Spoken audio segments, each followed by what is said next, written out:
Hello hi friends, मैं आपका friend विजय अपने YouTube channel IT technical power study पर आपका हार्दिक स्वागत है।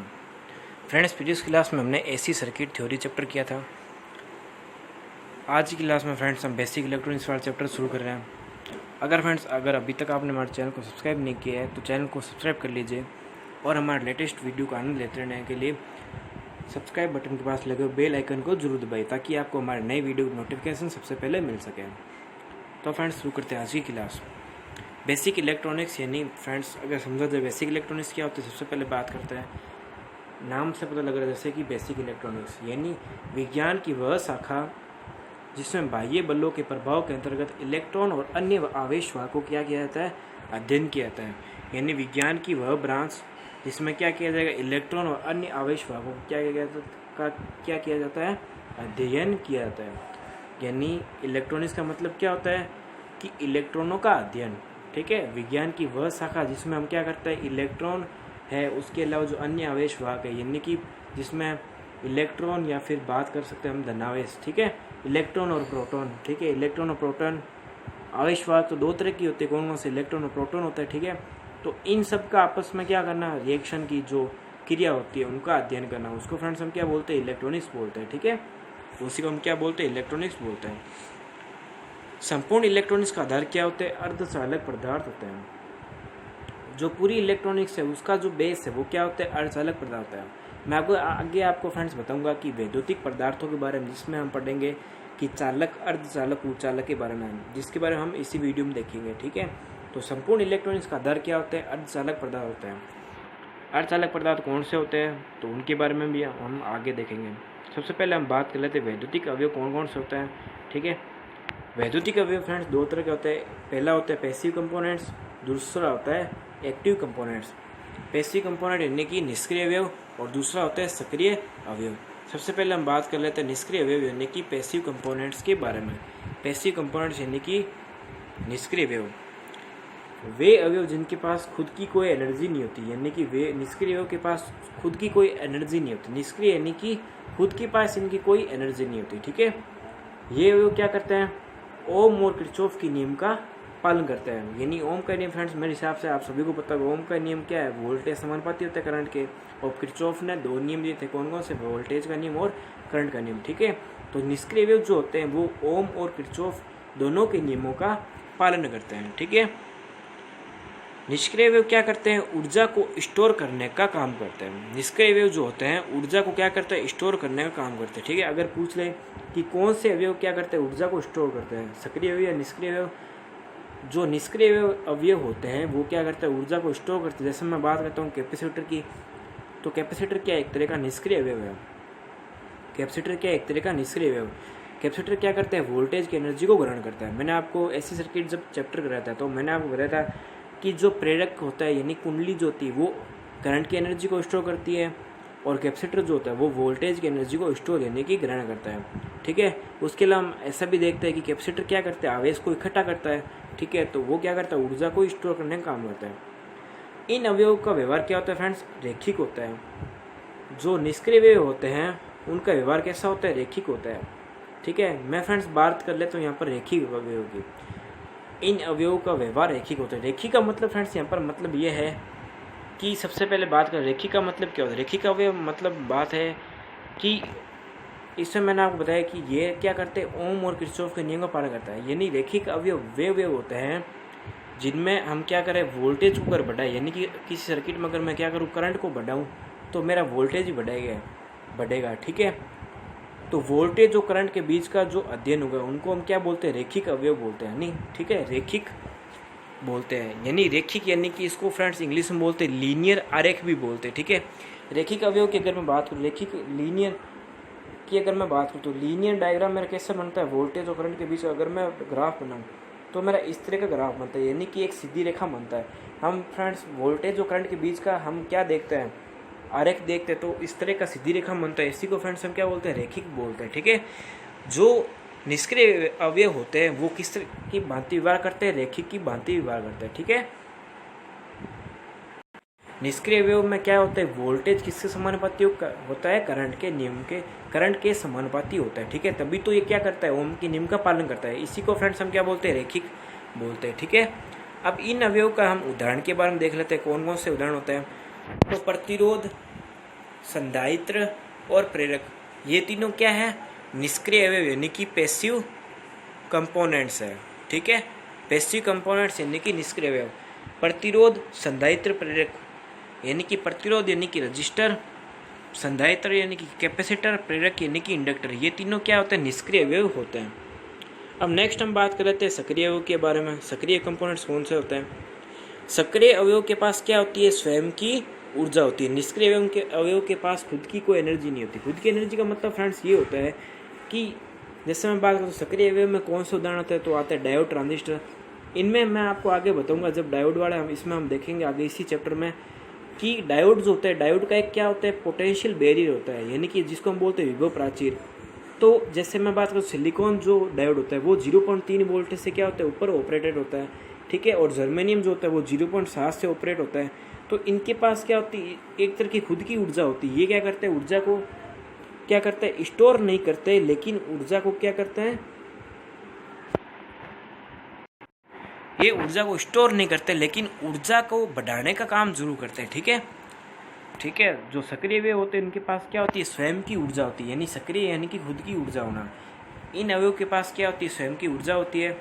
ठीक है, ये अवयव क्या करते हैं, इनपुट सिग्नल की वोल्टेज या धारा का क्या करते हैं, एम्पलीफिकेशन करते हैं। ठीक है, जो सक्रिय अवयव होते हैं वो क्या करते हैं, इनपुट सिग्नल की जो वोल्टेज या धारा होती है उनका क्या करते हैं, परिवर्धन करते हैं, जिसको हम क्या बोलते हैं, एम्पलीफायर सर्किट भी बोलते हैं। ठीक है, जो निष्क्रिय अवयव है, जैसे मैं बात करता हूँ डायोड वगैरह है, कैपेसिटर है, ठीक है, डायोड है और उसके अलावा ट्रांजिस्टर है। ठीक है, तो ये क्या सक्रिय अवयव है, तो इनका उपयोग हम एम्पलीफायर सर्किट में करते हैं।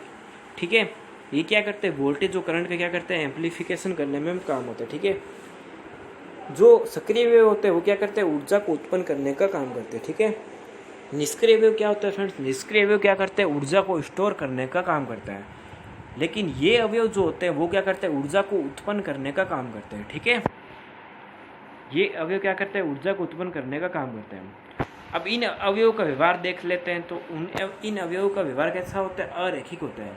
यानी कहने का मतलब क्या कि ये अवयव क्या करते हैं, ओम और किरचॉफ के नियम का पालन नहीं करते हैं। यानी जो ओम और किरचॉफ के नियम का पालन नहीं करते हैं, अगर मैं ओम के नियम की बात करूँ तो वोल्टेज प्रोपोर्शनल किसके होता है, आई के, यानी वोल्टेज करंट के समानुपाती होता है।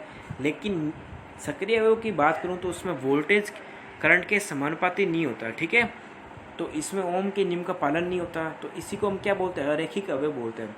अगर मैं इसमें अरैखिक अगर मैं डायग्राम बनाऊँ तो इसमें डायग्राम कुछ इस तरह का बनता है। ठीक है,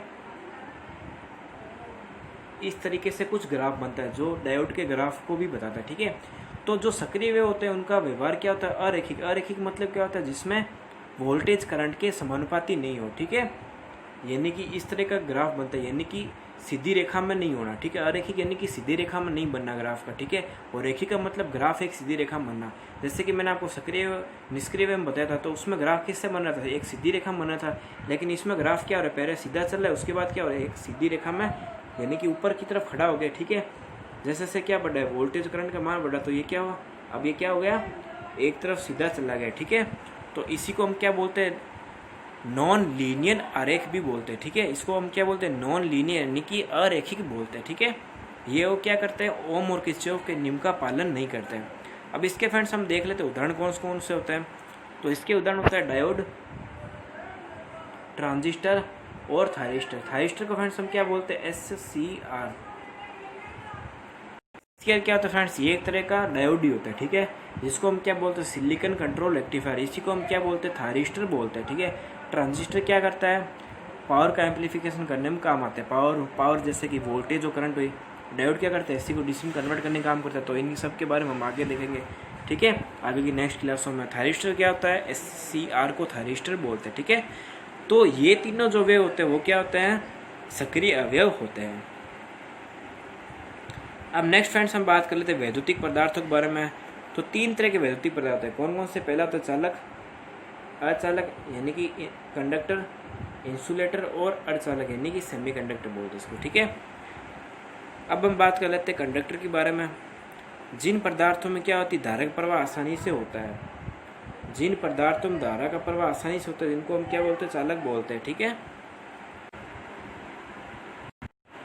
चालक पदार्थ क्या होता है फ्रेंड्स? चालक पदार्थ क्या होता है? जिनमें धारक प्रवाह आसानी से होता है। चालक में क्या धारक प्रवाह आसानी से होता है, ठीक है, उनको हम क्या बोलते हैं? चालक बोलते हैं। अब चालक में धारा प्रवाह होने का आसानी से कारण क्या है कि इनमें मुक्त इलेक्ट्रॉन की क्या होती है? अधिकता होती है। कोई भी पदार्थ है अगर उसमें मुक्त इलेक्ट्रॉन की अधिकता होती है तब भी उसमें धारा का चालन हो पाएगा, जिसको हम क्या बोलते हैं? चालकता बोलते हैं, ठीक है। तो जिन पदार्थ धारा आसानी से बह सके वही क्या होता है? चालक होता है, ठीक है। और जिनमें मुक्त इलेक्ट्रॉन अधिकता होती है वो क्या होता है? चालक होता है। अब किसी पदार्थ की जो चालकता है किस पर डिपेंड करती है तो वो देख लेते हैं। किसी पदार्थ की चालकता किस पर डिपेंड करती है? मुक्त इलेक्ट्रॉन निर्भर करती है।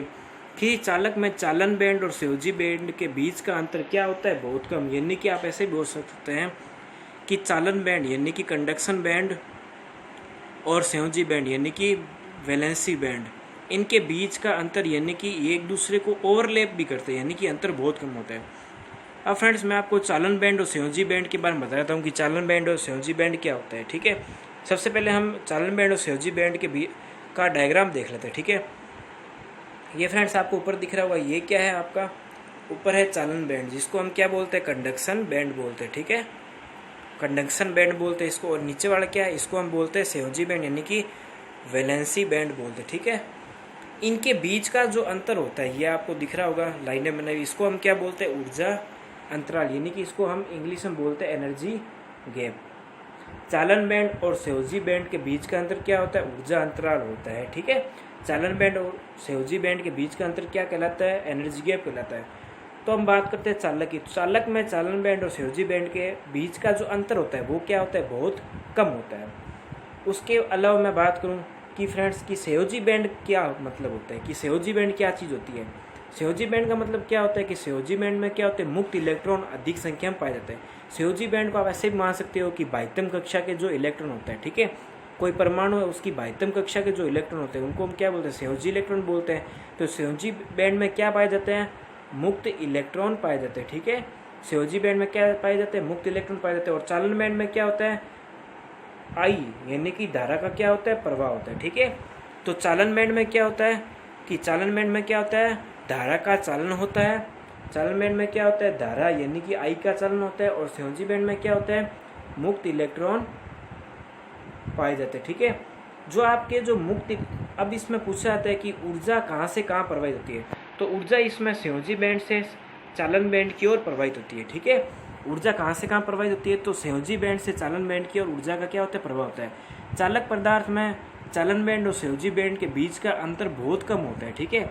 अब जो इनके बीच का अंतर होता है उसको हम क्या बोलते हैं? ऊर्जा अंतराल भी कहते हैं। तो उम्मीद है फ्रेंड्स आपको चालन बैंड और संयोजी बैंड का कॉन्सेप्ट समझ में आया होगा। नेक्स्ट हम बात कर लेते हैं, ये तो रही डायग्राम की बात। अब आगे हम बात कर लेते हैं, ठीक है, कि संयोजी बैंड और चालन बैंड क्या होता है?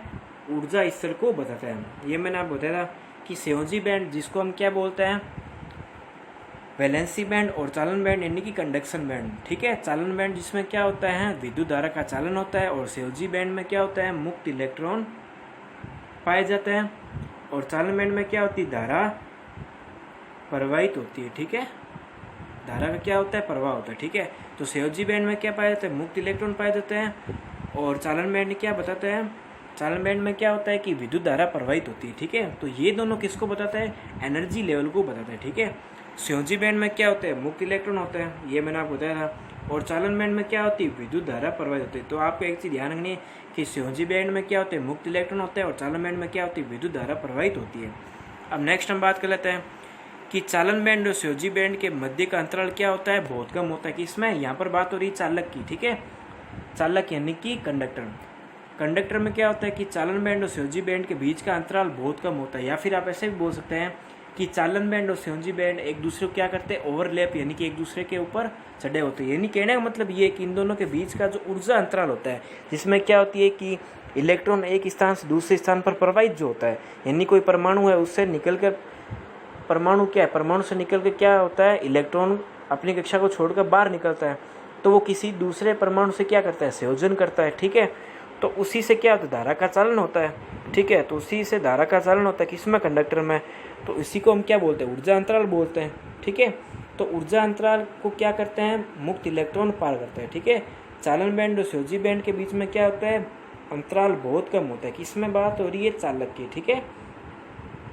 तो चालक के अंदर क्या होता है कि चालन बैंड और सहयोजी बैंड के बीच का मध्य अंतराल बहुत कम होता है, जिससे क्या होता है ऊर्जा अंतराल पार करके मुक्त इलेक्ट्रॉन क्या करते हैं आसानी से चालन बैंड में पहुंच जाते हैं, और जिससे क्या होती है चालक में आसानी से धारा प्रवाहित होती है।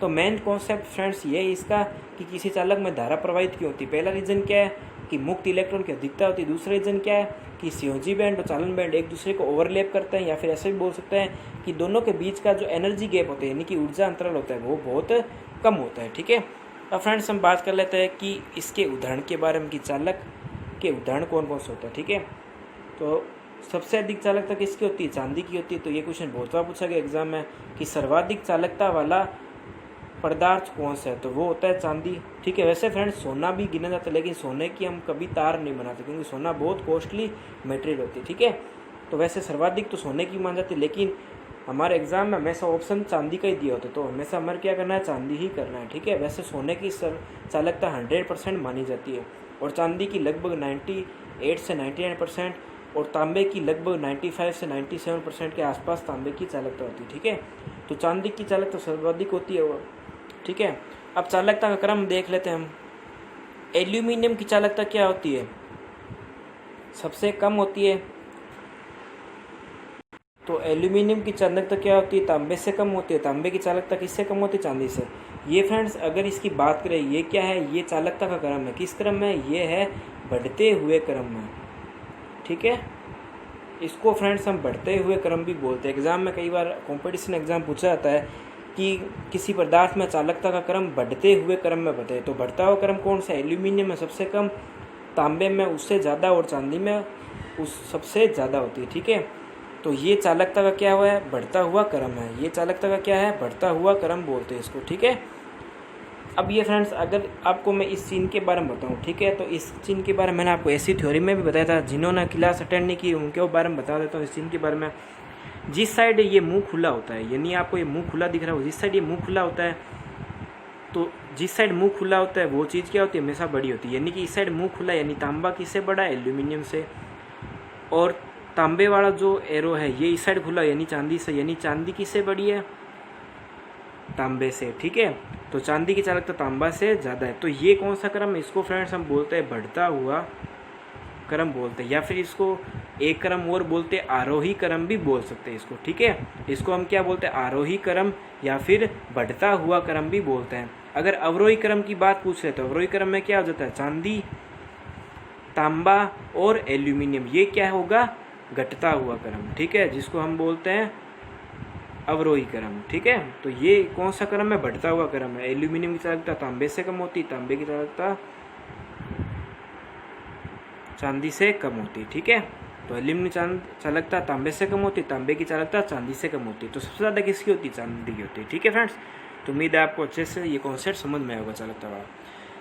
अब नेक्स्ट हम बात कर लेते हैं अचालक की, यानी कि इंसुलेटर की। इंसुलेटर क्या होता है, इन पदार्थों में क्या नहीं होती, इन पदार्थों में क्या नहीं होती, धारा का प्रवाह नहीं होता। ठीक है, अचालक में धारक प्रवाह नहीं होता। क्यों नहीं होता, क्योंकि इनकी बाह्यतम कक्षा में मुक्त इलेक्ट्रॉन नहीं पाया जाता। मैंने आपको बताया था कि जिस पदार्थ में मुक्त इलेक्ट्रॉन पाए जाएंगे उसी में क्या होगी, विद्युत धारा प्रवाहित होगी। तो विद्युत धारा प्रवाहित होने का रीजन क्या होता है, मुक्त इलेक्ट्रॉन ही होते हैं। किसी भी पदार्थ में अगर मुक्त इलेक्ट्रॉन के दिखता है तो उसी में क्या होगी, धारा का प्रवाह होगा। ठीक है, अब नेक्स्ट इसमें भी फ्रेंड्स हम चालन बैंड और सहयोजी बैंड का कॉन्सेप्ट देख लेते हैं। ठीक है, अब इसमें क्या होता है कि अचालक में क्या होता है कि चालन बैंड और सहयोजी बैंड के बीच का अंतराल क्या होता है, बहुत अधिक होता है। तो ये फ्रेंड्स एग्जाम पूछा जाता है कि अचालक में चालन बैंड और सहयोजी बैंड का अंतराल क्या होता है, सर्वाधिक होता है। ठीक है, तभी तो क्या करता है, तभी तो मुक्त इलेक्ट्रॉन जो है, तभी तो इलेक्ट्रॉन कहाँ नहीं जा सकते, चालन सहयोजी बैंड से चालन बैंड की ओर नहीं जा सकते। तो मैं आपको इसको डायग्राम से भी बता देता हूँ। ठीक है, ये हमारे पास फ्रेंड कौन सा है, सहयोजी बैंड है। ठीक है, जिसको हम क्या बोलते हैं, वैलेंसी बैंड। ये वैलेंसी बॉन्ड बोलते हैं इसको हम बोलते हैं कंडक्शन बैंड। ठीक है, इसको हम चालन बैंड बोलते हैं, यानी कंडक्शन बैंड जिसमें धारक प्रवाह होता है, और ये सहयोजी बैंड जिसमें मुक्त इलेक्ट्रॉन पाया जाता है। अब अचालक में तो मुक्त इलेक्ट्रॉन होते ही नहीं है, अचालक मुक्त इलेक्ट्रॉन होते ही नहीं है, या फिर बहुत कम की संख्या में होते हैं। नहीं, सहयोजी बैंड मुक्त इलेक्ट्रॉन बहुत कम होता है। और दूसरी बात कि चालन बैंड और सहयोजी बैंड का ऊर्जा अंतराल क्या है, बहुत ज़्यादा है, आपको दिख रहा होगा। ये इसको हम क्या बोलते हैं, ऊर्जा अंतराल ही बोलते हैं। ठीक है, इसको हम एनर्जी गैप बोलते हैं। ठीक है, इन संयोजी बैंड और चालन बैंड के बीच का जो अंतर है उसको हम क्या बोलते हैं, ऊर्जा अंतर बोलते हैं। ठीक है, तो इनका बीच का जो गैप क्या है, बहुत ज़्यादा, किसकी तुलना में, चालक और अर्धचालक की तुलना में सर्वाधिक किसका ऊर्जा अंतराल ज़्यादा होता है, तो वो होता है कुचालक या फिर अचालक का होता है। ठीक है, इंसुलेटर या फिर अचालक का जो ऊर्जा अंतराल होता है वो सर्वाधिक होता है। ठीक है, क्योंकि संयोजी बैंड और चालन बैंड का अंतराल तो वैसे ही बहुत ज़्यादा है, और संयोजी बैंड में वैसे भी मुक्त इलेक्ट्रॉन क्या पाया जाता है, बहुत कम पाया जाता है, इसलिए विद्युत धारक प्रवाह कुचालकों में नहीं होता है। ठीक है, तो उम्मीद है फ्रेंड्स आपको अच्छे से समझ में होगा। अगर फ्रेंड्स आपको हमारा वीडियो पसंद आ रहा है तो आप वीडियो को थम्स अप यानी लाइक ज़रूर कीजिए, और वीडियो को अधिक से अधिक लाइक और शेयर ज़रूर कीजिए। ठीक है, नेक्स्ट आगे हम देख लेते हैं इसके उदाहरण के बारे में। तो उदाहरण इसके कौन कौन से होते हैं, इसके उदाहरण होता है कांच। कांच क्या होता है, कुचालक पदार्थ होता है। पोर्सेलिन, पोर्सेलिन का एक नाम और होता है, इसको हम बोलते हैं चीनी मिट्टी। ठीक है, पोर्सेलिन को हम चीनी मिट्टी के नाम से भी जानते हैं। ठीक है फ्रेंड्स, एग्जाम में पूछा जाता है कि फ्यूज किस धातु की बनाते थे, फ्यूज बनती है पोर्सेलिन की। ठीक है, फ्यूज किस धातु की बनती है, पोर्सेलिन की बनती है। ठीक है, फ्यूज बनाते हैं हम पोर्सेलिन धातु की बनाते हैं। ठीक है, कांच, पोर्सेलिन, एस्बेस्टस, अभ्रक, रबड़ और बेकेलाइट, ये सारे क्या होते हैं, कुचालक पदार्थ के उदाहरण हैं। ठीक है, अभ्रक का यूज हम किस में करते हैं, आर्मेचर में करते हैं। ठीक है, आर्मेचर वाइंडिंग करते हैं, उसमें के बीच में अचालक पदार्थ भरने के रूप में अभ्रक का भी यूज करते हैं। ठीक है, उसके अलावा जो हम बात करते हैं जैसे कि हीटर की जो प्लेट होती है वो किसकी बनती है, वो भी अभ्रक की बनी जाती है, क्योंकि अभ्रक क्या करता है, ऊष्मा का अच्छा कुचालक है, ऊष्मा को अधिक ग्रहण कर सकता है। ठीक है, उसके अलावा रबड़ है, ये भी कुचालक है। ठीक है, एस्बेस्टस भी एक तरह का कुचालक पदार्थ है।